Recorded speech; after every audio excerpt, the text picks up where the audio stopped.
अवैध जनावरांसह 10 चक्का ट्रक जप्त। रामटेक पोलिसांना गुप्त माहिती मिळाली की रामटेक मनसर मार्गे एक 10 चक्का ट्रक अवैध जनावरे वाहतूक करत आहे। मिळालेल्या माहितीनुसार दिनांक 11 मे रोजी रात्री 11:40 वाहेटोला येथे नाकेबंदी केली असता समोरून एक 10 चक्का मालवाहक ट्रक येताना दिसला। त्याला थांबवले असता त्याला अवैधरित्या जनावरे दिसून आली।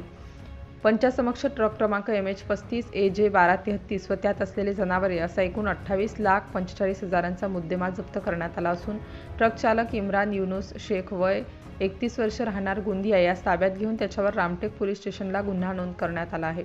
सदरची कार्यवाही पोलीस नायक प्रफुल्ल मुरलीधर रंधई पोलीस स्टेशन रामटेक व त्यांची टीमने केली। सिटी इंडिया न्यूज करिता रामटेक तालुका प्रतिनिधी हर्षपाल मेश्राम।